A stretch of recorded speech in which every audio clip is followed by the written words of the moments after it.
எப்போவுமே பார்த்தீங்கன்னா, தமிழ் இருக்கிறதுலே பார்த்தீங்கன்னா, இந்திய சினிமாலேயே தமிழ்நாட்டில தான் பார்த்தீங்கன்னா, நல்ல நல்ல கலைஞர்கள் இருக்காங்க. நம்ம தமிழ் சினிமால இருக்கிற டெக்னீஷியன்ஸ்லாம் பார்த்தீங்கன்னா, பெஸ்ட் டெக்னீஷியன்ஸ். நீங்க பாலிவுட்டோ, வேற எங்கேயோ தெலுங்கு, ஆந்திரா, கர்நாடகா எங்க எடுத்துக்கிட்டீங்கனாலும், எப்பவுமே பார்த்தீங்கன்னா, தமிழ் படங்கள் வந்து முன்னோடியா இருந்திருக்கு.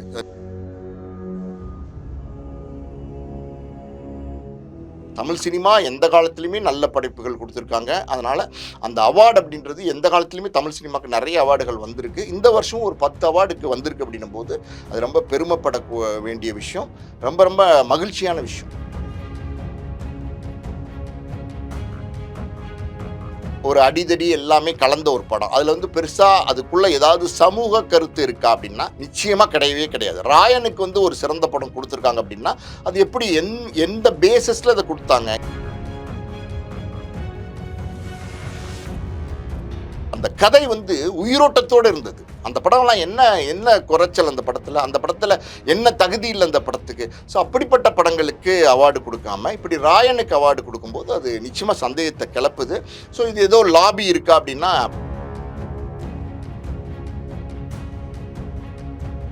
எப்பவுமே வந்து இது நடந்துட்டு தான் இருக்கு. இப்ப இந்த வருஷம் தான் இது டிபேட்டபிளா மாறி இருக்கு. இந்த வருஷம் தான் இது வந்து பிரச்சனையா மாறி இருக்கா அப்படின்னா கிடையாது. எல்லா வருடங்களும் மத்திய அரசு விருது அனௌன்ஸ் பண்ணும்போதும், மாநில அரசு விருது அனௌன்ஸ் பண்ணும்போதும் இந்த மாதிரி விவாதங்கள் வருது. விருது விற்கப்படுதுன்னு கூட நம்ம சொல்லலாம். உண்மையே தான். ஏன்னா வந்து பார்த்தீங்கன்னா, இங்க வந்து உங்களுக்கு நீங்க ஒரு ஒரு அரசு சார்ந்த ஒரு நபரா இருந்தீங்கன்னா, உங்களுக்கு யாருன்னு நான் பேர் சொல்ல விரும்பல. ஒரு நபரா இருந்தீங்கன்னா, உங்களுக்கு வந்து அந்த விருது குடுக்கப்படுது அப்படின்னா, அப்ப என்ன நோக்கத்துல குடுக்கப்படுது?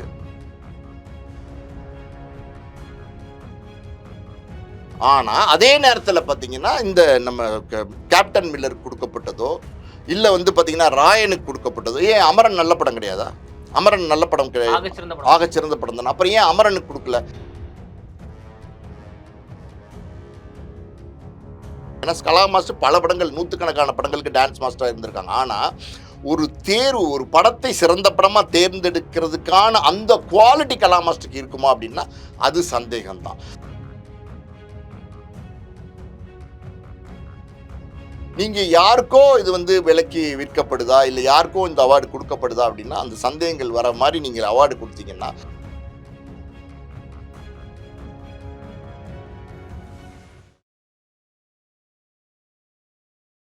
தமிழ்நாட்டுல எல்லாமே சேஞ்ச் ஆயிடுச்சு. உங்க நகையையும் சேஞ்ச் பண்ணுங்க. உங்க பழைய நகைக்கு கிராமுக்கு 150 ரூபாய் கூடுதலா வாங்கி புது நகை எடுத்துக்கோங்க.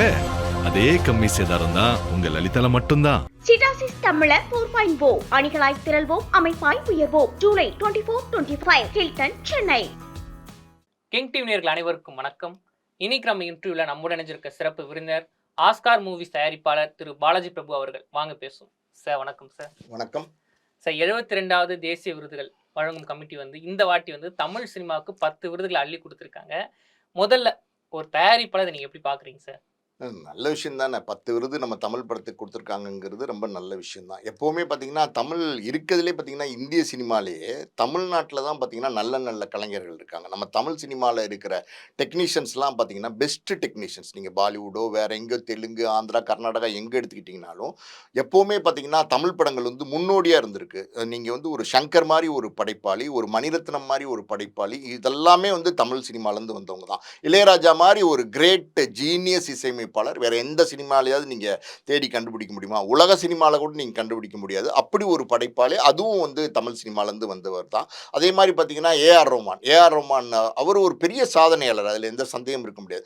அவரும் வந்து பார்த்தீங்கன்னா, தமிழ் சினிமாலேருந்து வந்தவர் தான். இப்படி நல்ல நல்ல படைப்புகள், நல்ல நல்ல கதை, நல்ல நல்ல இயக்குனர்கள், பாரதிராஜா சார் மாரி ஒரு இயக்குனர், மகேந்திரன் சார் மாரி ஒரு இயக்குனர், இவங்கலாம் எப்படின்னா நல்ல படைப்புகளை கொடுக்கக்கூடிய நல்ல திறமையான இயக்குனர்கள். ஸோ எல்லா விதத்திலுமே தமிழ் சினிமால நல்ல நல்ல படைப்பாளிகள், நல்ல நல்ல டெக்னீஷியன்ஸு, குவாலிஃபைடான எடிட்டர்ஸு, ஒளிப்பதிவாளர்கள், பிசி ஸ்ரீராம்லேருந்து பல பேர் இருந்திருக்கிறாங்க. நம்மளுடைய ஒளிப்பதிவாளர்கள் தான் பார்த்தீங்கன்னா, இன்னைக்கு வந்து தெலுங்கு படமாகட்டும், பாலிவுட் படமாகட்டும் எங்கேயுமே போய் ஒர்க் பண்ணுறாங்க. அந்த அளவுக்கு ஒரு பெரிய ஒரு ஸ்டாண்டர்டான ஒரு இண்டஸ்ட்ரி தமிழ் இண்டஸ்ட்ரி. இந்திய சினிமாலே பார்த்தீங்கன்னா, மலையாளத்தில் நல்ல படைப்புகள் வரும். ஆனால் டெக்னிக்கலி வந்து பார்த்தீங்கன்னா, கிடைக்கத்தகாத ஆட்கள்லாம், அதாவது நான் சொன்ன மாரி பார்த்தீங்கன்னா, ஒரு இளையராஜா, அப்புறம் ஒரு ஏஆர் ரஹ்மான், ஒரு சங்கர், ஒரு மணிரத்னம், இப்படி கிரியேட்டர்ஸ். அதாவது இப்போ நிறைய பேர் வந்துட்டாங்க. இப்போ எல்லாருமே வந்து நல்ல நல்ல படைப்புகள் கொடுக்க ஆரம்பிச்சிட்டாங்க, கிராண்டியர் கொடுக்க ஆரம்பிச்சிட்டாங்க, பிரம்மாண்டங்கள் கொடுக்க ஆரம்பிச்சிட்டாங்க. டெக்னாலஜி நிறைய வந்துருச்சு, அதை யூஸ் பண்ணுறாங்க. டெக்னாலஜியே இல்லாத காலத்தில் வந்து பார்த்தீங்கன்னா மணிரத்னம் இருந்தார். அதுக்கப்புறம் சங்கர் வர காலகட்டத்தில் கூட பெருசாக டெக்னாலஜிலாம் இல்லை. ஆனால் அவர் எடுத்த படங்கள்லாம் பார்த்தீங்கன்னா கிரியேட்டிவிட்டி, அதாவது அவர் முதல்ல வந்து எடுத்த படத்துலேருந்து எல்லா படங்கள்லையுமே பார்த்தீங்கன்னா அவருடைய கிரியேட்டிவிட்டி வந்து ரொம்ப வைடாக இருக்கும். அந்த மாதிரி ஒரு கிரியேட்டர் வந்து எங்கேயும் இல்லை அப்படின்னு சொல்லலாம். பாக்யராஜ் மாதிரி ஒரு திரைக்கதை அமைக்கிற ஒரு ஒரு டைரக்டர், ஒரு நடிகர் எங்கேயாவது வேற எந்த ஃபீல்ட்லையாவது இருக்காங்களா அப்படின்னா இந்திய சினிமாலே கிங்குன்னு சொன்னாங்க இல்லையா பாக்யராஜ், அந்த மாதிரி தமிழ் சினிமா எந்த காலத்துலையுமே நல்ல படைப்புகள் கொடுத்துருக்காங்க. அதனால் அந்த அவார்டு அப்படின்றது எந்த காலத்துலையுமே தமிழ் சினிமாவுக்கு நிறைய அவார்டுகள் வந்திருக்கு. இந்த வருஷம் ஒரு 10 அவார்டுக்கு வந்திருக்கு அப்படின்னும் போது அது ரொம்ப பெருமைப்பட வேண்டிய விஷயம், ரொம்ப ரொம்ப மகிழ்ச்சியான விஷயம். சரி, நீங்க தமிழ் சினிமா நடிகர்கள், கலைஞர்களா வந்து ரொம்ப பெருமைக்குரியவர்னு நீங்க சொல்றீங்க. 10 அவார்டு வாங்க சந்தோஷம்னு சொல்றீங்க. ஓகே சார், அது வந்து எல்லாருக்கும் சந்தோஷம். ஆனா இங்க என்ன ஒரு விஷயம் அப்படின்னு பார்த்தீங்கன்னா, இந்த விருது குடுக்கும்போது சில படங்களுக்கு குடுக்குறாங்க, அத குடுக்கணும்னு குடுக்குறாங்க. சில படங்களுக்கு வந்து திட்டமிட்டு புறக்கணிக்கிறாங்க என்ற ஒரு விஷயம் வந்து பேசப்பட்டிருக்கு. முக்கியமா சொல்லப்போனா ராயன் படத்துக்கும், கேப்டன் மில்லர் படத்துக்கும் அவார்டு குடுத்துருக்காங்க, ஓகே. ஆனா அதே காலகட்டத்தில வந்த வாழை படத்துக்கும் சரி, இல்ல லப்பர் பந்து படத்துக்கும் சரி, அங்க அவங்களுக்கு ஏன் அவார்டு நீங்க குடுக்கல? இப்ப நீங்க கேப்டன் மில்லருக்கு என்ன கேட்டகரில அவார்டு குடுத்தீங்க? சிறந்த ஒரு சமூக நலம் அப்படின்னு சொல்லி ஒரு குடுத்துருக்கீங்க. ஏன் லப்பர் பந்து அந்த ஒரு கேட்டகரில வரலையா? வாழை வரலையா? அப்படின்னு கேள்வி கேட்கறாங்க. இது எப்படி பார்க்குறீங்க சார் முதல்ல? எப்போவுமே இந்த விருது, இந்த மத்திய அரசு விருதாகட்டும், இல்லை மாநில அரசு விருதாகட்டும், இந்த கலைமாமணி, அப்புறம் பார்த்தீங்கன்னா இந்த பத்மபூஷன், பத்மஸ்ரீ இதெல்லாம் கொடுக்குறாங்கல்ல, இது எப்போவுமே இந்த இடத்துல பார்த்தீங்கன்னா ஒரு லாபி இருந்துக்கிட்டே இருக்கும். ஒரு லாபி எல்லா காலகட்டத்திலும் இருந்துக்கிட்டே தான் இருக்குது.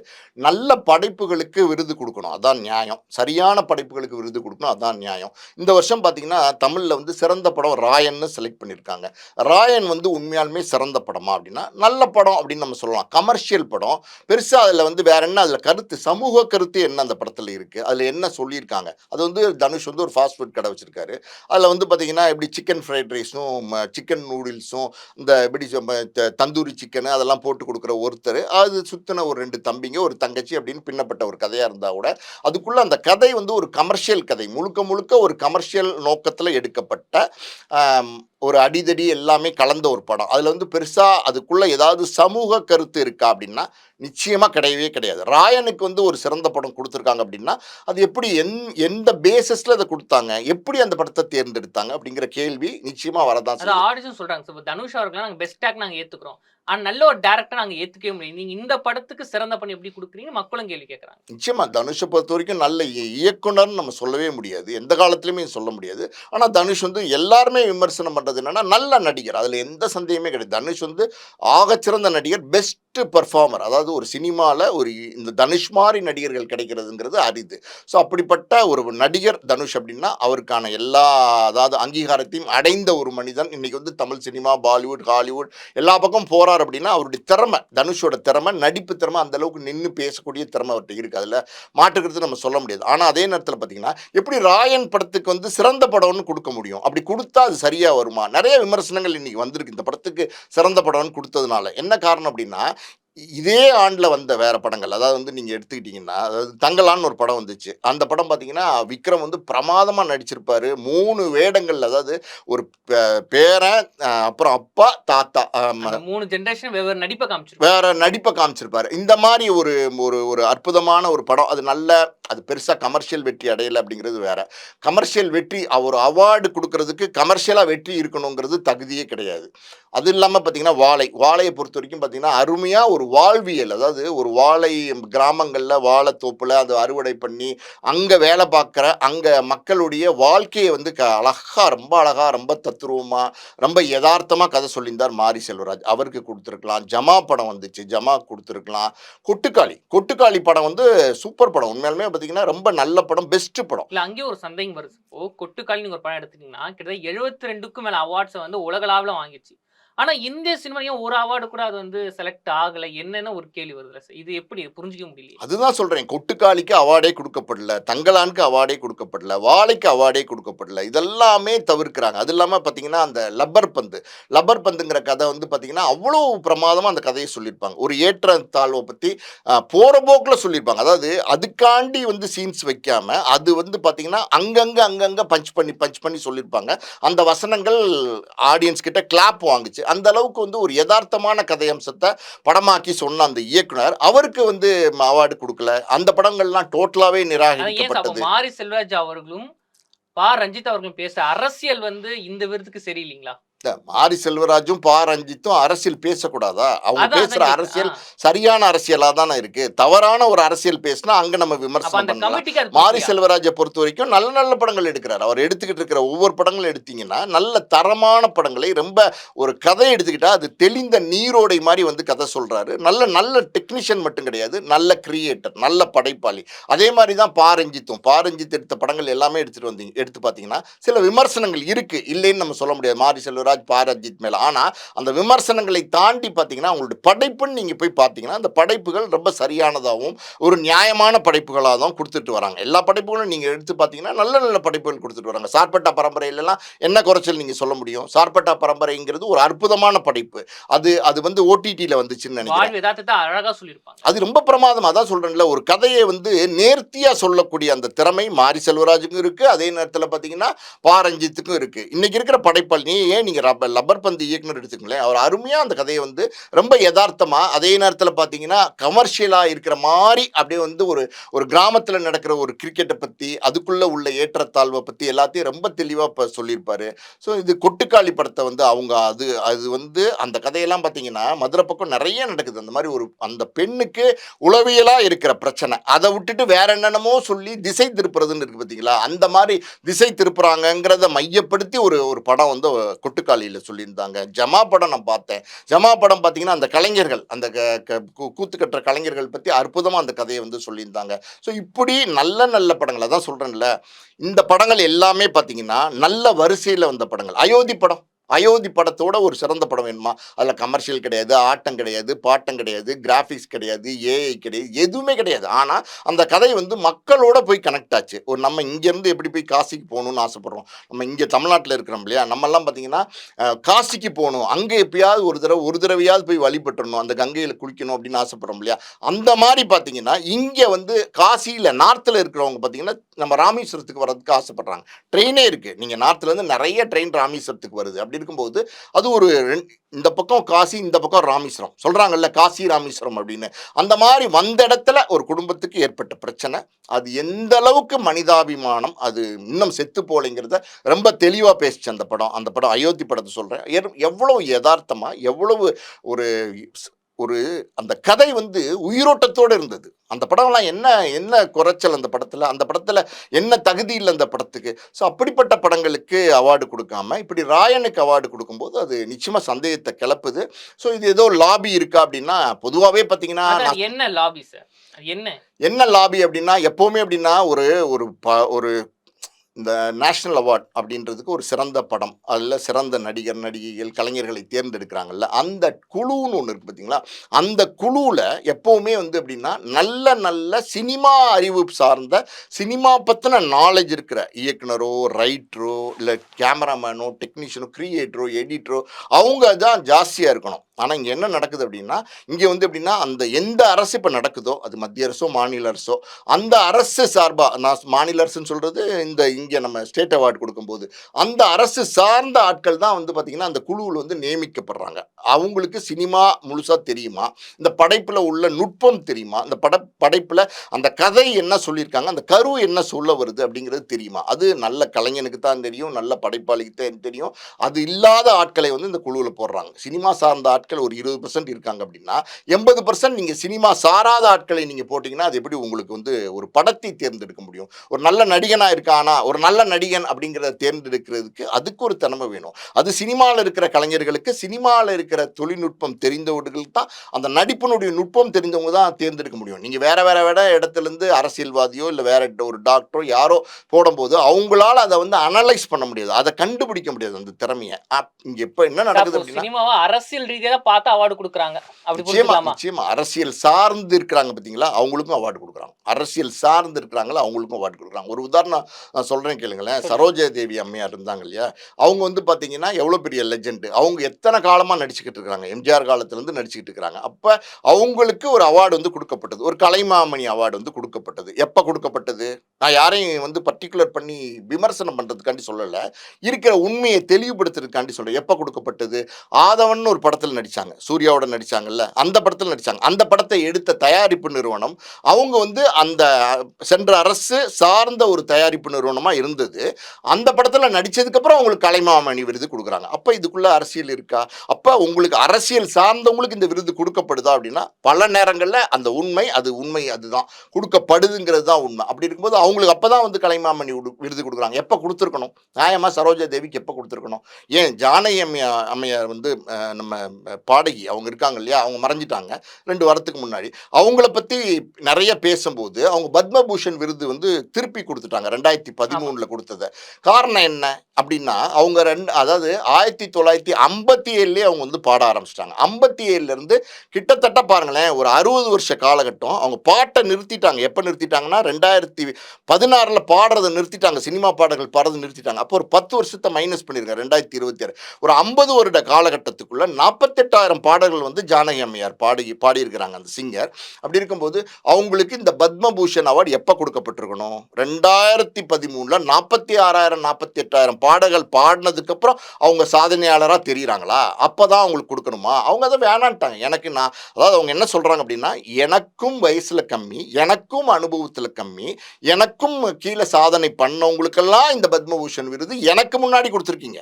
அப்போ எனக்கு வந்து ஏன் இப்போ கொடுக்குறீங்க அப்படின்னு சொல்லி அந்த விருதை வாங்க மறுத்துட்டாங்க. அப்போனா அதான் சொல்கிறேன்ல, கலைஞர்கள் எப்போவுமே என்னென்னா, இந்த விருதுனால என்ன ஆயிரும்? இந்த விருதுனால பெருசாக ஒன்றும் வீடு மாளிகை கட்ட போகிறதில்ல. ஆனால் அதுதான் அந்த அங்கீகாரம். கலைஞர்கள் எப்போவுமே எப்படின்னா, அங்கீகாரம், பாராட்டு, அதுதான் அவங்களுக்கு உள்ளுக்குள்ள பணம், காசு எல்லாத்தையும் தாண்டி ஒரு சந்தோஷத்தை கொடுக்கும். ஒன்றும் இல்லை, ஒரு நடிகர் வெளியில் வராரு அப்படின்னா பொது இடத்துல எங்கேயோ ஒரு இடத்துல ஒரு மால்லையோ எங்கேயோ பார்த்து ஒரு கை கொடுத்து ஒரு ரசிகன், சார் சூப்பராக பண்ணியிருக்கீங்க சார், அந்த படத்தில் ரொம்ப பிரமாதமாக நடிச்சிருந்தீங்க சார் சொல்கிறதுக்கு பார்த்தீங்களா, அதுதான் அவனுக்கு பெரிய அங்கீகாரம், அதுதான் அவனுக்கு விருது. அவனுக்கு அங்கீகரிக்கிறதுக்காண்டி கொடுக்கப்படுற விருது தான். அப்படி இருக்கும்போது அந்த விருது சரியாக கொடுக்கணும். எப்போவுமே வந்து இது நடந்துட்டு தான் இருக்குது. இப்போ இந்த வருஷம் தான் இது டிபேட்டபிளாக மாறி இருக்கு, இந்த வருஷம் தான் இது வந்து பிரச்சனையாக மாறி இருக்கா அப்படின்னா கிடையாது. எல்லா வருடங்களும் மத்திய அரசு விருது அனௌன்ஸ் பண்ணும்போதும் மாநில அரசு விருது அனௌன்ஸ் பண்ணும்போதும் இந்த மாதிரி விவாதங்கள் வருது. சரியான படங்களுக்கு கொடுக்கப்பட்டதா, சரியான நடிகர்களுக்கு கொடுக்கப்பட்டதா, இதெல்லாம் சரியான விருது தானா, இந்த விருது சரியானவங்களுக்கு போய் சேர்ந்திருக்கா அப்படிங்கிற விவாதங்கள் இருந்துகிட்டே தான். புரிஞ்சுக்கலாம், இங்க விருது வந்து கொடுக்கப்படல,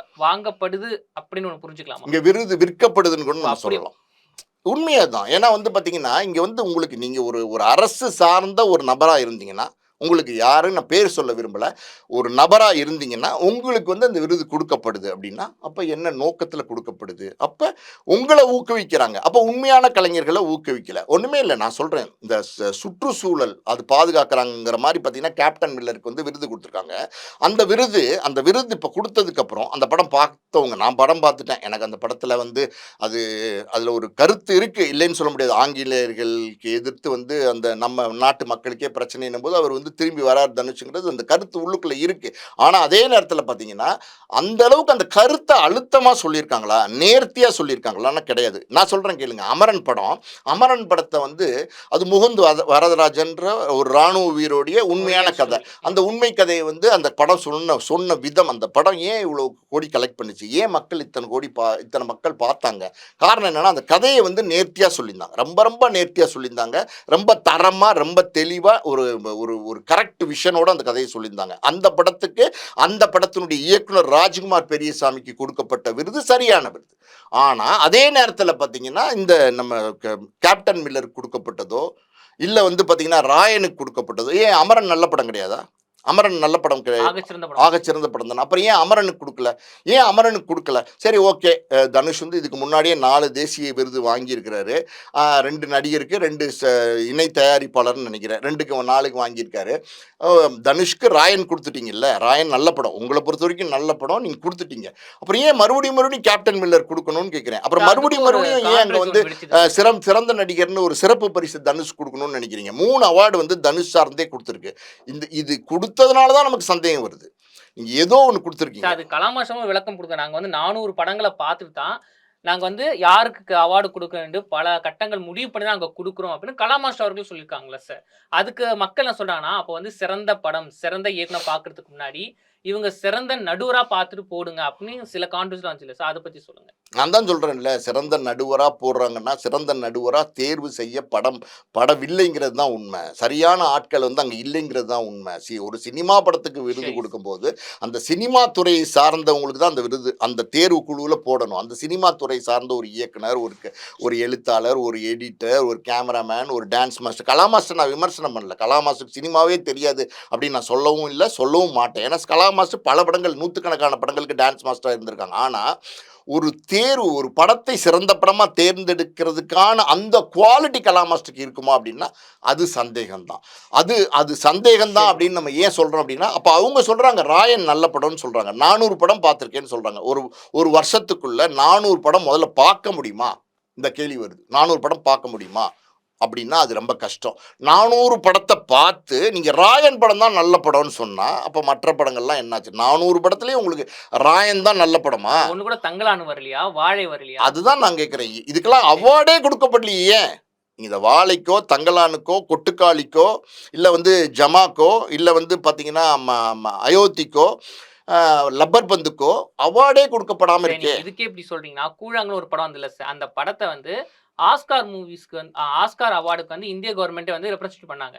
ஆனா அந்த படத்துக்கு இந்திய கவர்மெண்ட் ஒரு அவார்டு கொடுக்குது. இந்திய கவர்மெண்ட் சிறந்த படம்னு சொல்லி கொடுக்குறாங்க. ஆனா இந்திய கவர்மெண்ட் ஒரு விருது கூட கொடுக்க மாட்டாங்க. இது நான் என்ன சொல்கிறேன்னா, இன்னொரு அரசாங்கமோ இல்லை இன்னொரு நாட்டில் அவார்டு கொடுத்துருக்காங்க அப்படிங்கிறதோட கம்பேர் கூட நம்ம பண்ண வேண்டாம். நீங்கள் வந்து சினிமா துறையில் நல்ல படங்கள், நல்ல திறமையான நடிகர்கள், நல்ல கலைஞர்கள் யாராகட்டும் ஊக்குவிச்சாதான் அந்த படைப்பை கொடுத்த அந்த கலைஞர்களுக்கு அடுத்தடுத்து நல்ல படங்கள் கொடுக்கணுங்கிற எண்ணம் வரும். இப்போ லப்பர் பந்து இயக்குனருக்கு ஒரு அவார்டு கொடுத்துருந்தீங்கன்னா அந்த இயக்குனருக்கு ஒரு சந்தோஷம் இருக்கும். நமக்கு வந்து இந்த படம் பண்ணோம், இந்த படத்தை ஊக்குவிச்சு இந்திய அரசாங்கமே நமக்கு உயரிய விருது வாங்கியிருக்கணும் போது இன்னும் நல்ல கருத்துக்களை, தெளிவான படங்களை எடுக்கணுங்கிற எண்ணம் அவங்களுக்கு இருக்கும். நீங்கள் யாருக்கோ இது வந்து விலைக்கு விற்கப்படுதா, இல்லை யாருக்கோ இந்த அவார்டு கொடுக்கப்படுதா அப்படின்னா அந்த சந்தேகங்கள் வர மாதிரி நீங்கள் அவார்டு கொடுத்தீங்கன்னா விமர்சனங்கள் வரதான் செய்யுது. அந்த விமர்சனங்களை தவிர்க்க முடியாது. நல்ல படத்துக்கு கொடுக்கல அப்படின்னா, இப்போ ஒன்றுமே இல்லை, இந்த கேப்டன் மில்லர் படத்துக்கு அவார்டு கொடுத்துருக்காங்கல்ல, சுற்றுச்சூழலை பாதுகாக்கிற அவார்டுன்னு. சமூக நல ஆமாம், என்னமோ ஒன்று. அந்த படத்தை இப்போ அவார்டுக்கு அப்புறம் போய் பார்க்குறாங்கன்னு வச்சுக்கோங்க ஓடிடியில், அவங்க என்ன நினைப்பாங்க, இதில் என்ன இருக்குது, ஏன் இந்த டைட்டிலோட இந்த அவார்டை கொடுத்தாங்கன்னு கேட்பாங்களா இல்லையா? ராயன் படத்தை சிறந்த படம்னு கொடுத்துருக்காங்களே, சூப்பராக இருக்கும் போலையே ராயன், நம்ம தான் மிஸ் பண்ணிட்டோம் போல தேட்டரில். சிறந்த படம் அந்த தேசிய விருது வாங்கிச்சு, அப்போ ராயன் படத்தை போய் பார்ப்போம் அப்படின்னா பார்த்தாங்கன்னா அந்த ராயன் படம் சிறந்த படம்னு அவங்களுக்கு தோணுமா? அப்போ இந்த படத்துக்கு ஏன் கொடுத்தாங்கன்னு தோணும்ல. இந்த மாதிரி அவார்டை பொறுத்த வரைக்கும் நேர்மையாக இருக்கணுங்க. அவார்டு என்பது ஒரு சரியான கலைஞன் கிடைக்கணும், நேர்மையாக அந்த அவார்டை கொடுக்கணும். நன்றிங்க சார், தொடர்ந்து பேசுவோம். நன்றி. தமிழ்நாட்டுல எல்லாமே சேஞ்ச் ஆயிடுச்சு. உங்க நகையையும் சேஞ்ச் பண்ணுங்க. உங்க பழைய நகைக்கு கிராமுக்கு 150 ரூபாய் கூடுதலா வாங்கி புது நகை எடுத்துக்கோங்க. அதே கம்மி சேதாரம் தான் உங்க லலிதால மட்டும்தான். சிடாசிஸ் தமிழர் 4.0 அணிகளாய் திரள்வோம், அமைப்பாய் உயர்வோம். ஜூலை 24-25 ஹில்டன், சென்னை.